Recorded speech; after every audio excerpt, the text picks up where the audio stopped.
84 படிகள் கொண்ட குன்றின் மீது அமைந்த இக்கோயிலில் முருகன் சன்னதிக்கு நேரே நின்று பார்த்தால் முருகன் மட்டுமே தெரிவார். வள்ளி தெய்வானையை காண முடியாது.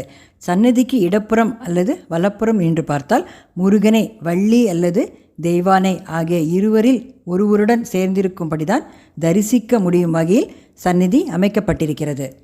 முருகன் சந்நிதி முன்புள்ள துவாரபாலகர்கள் இருவரும் முருகனைப் போலவே கையில் வஜ்ரம் சூலம் வைத்திருக்கின்றனர்.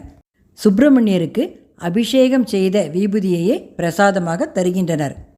திருப்பரங்குன்றத்தில் தெய்வானையுடன் மட்டும் வடக்கு திசை நோக்கி காட்சி தருகிறார். ஆனால் இத்தலத்தில் முருகன் வள்ளி தெய்வானை இருவருடனும் வடக்கு நோக்கியிருக்கிறார். திருப்போரூரில் அசுரர்களுடன் போரிட்டு வென்ற முருகப்பெருமான் சாந்தமாகி திருத்தணிக்கு சென்றார். வழியில் சிவபூஜை செய்ய எண்ணினார். இங்கு ஒரு லிங்கத்தை பிரதிஷ்டை செய்து பூஜித்தார். அப்போது இக்குன்றில் சிறிது நேரம் சிவனை வேண்டி தியானித்துவிட்டு சென்றார். முருகனால் பூஜிக்கப்பட்ட சிவன் மலைக்கு அடிவாரத்தில் கந்தழீஸ்வரர் என்ற பெயரில் தனிக்கோயில் மூர்த்தியாக அருளுகிறார். கந்தனால் வழிபட்டவர் என்பதால் இவருக்கு இப்பெயர். மூலவர் கந்தழீஸ்வரர், தாயார் நகை முகை வள்ளி. பெரிய புராணம் என்னும் மகத்தான நூலை அருளியவரும் குன்றத்தூரில் பிறந்தவருமான சேக்கிழார் வைகை நதிக்கரை தெய்வங்களை வணங்கிவிட்டு காவிரிக்கரையில் உள்ள கடவுள்களை தரிசித்துவிட்டு பாலாற்றங்கரையில் அருளும் இறைமூர்த்திகளையும் பிரார்த்தனை செய்துவிட்டு இவ்வூரை நெருங்கினார். வாழையும் தென்னையும் அதிகம் பயிராகும் பூமியான அங்கு மலையின் அடிவாரத்தில் உள்ள இறைவனை தரிசித்து அங்கேயே சில காலம் தங்கி தவம் செய்வது என்று முடிவு செய்தார். பிரம்மாண்டமான சிவலிங்க மூர்த்தியின் சாநித்தியத்தில் சரணாகதி அடைந்தார். ஒரு நாள் சேக்கிழாருக்கு அற்புத தரிசனம் அளித்தார் சிவபெருமான். அந்த கணமே தனது மொத்த கர்வமும் தொலைந்ததை உணர்ந்தார் சேக்கிழார். மெய் சிலிர்த்து போனார். என் கர்வத்தையும் செருக்கியும் அழித்த கந்தழீஸ்வரர் என்று நெடுஞ்சான் கிடையாக விழுந்து வணங்கினார். கந்துதல் என்றால் பற்றுதல்.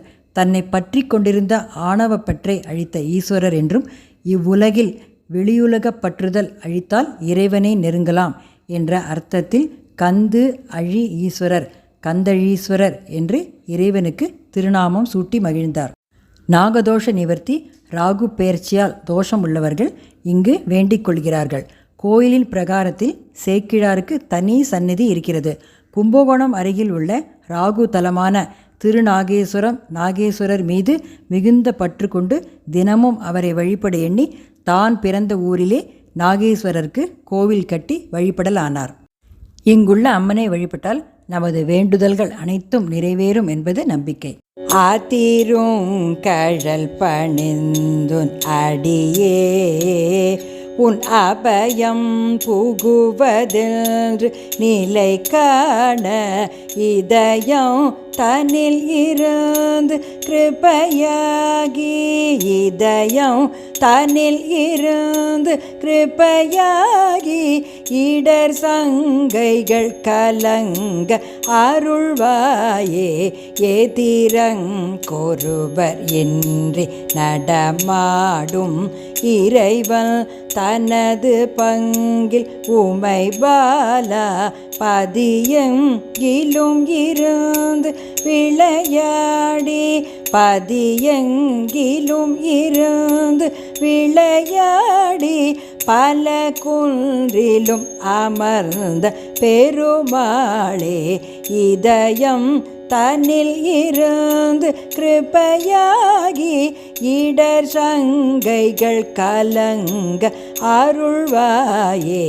பல குன்றிலும் அமர்ந்த பெருமாளே.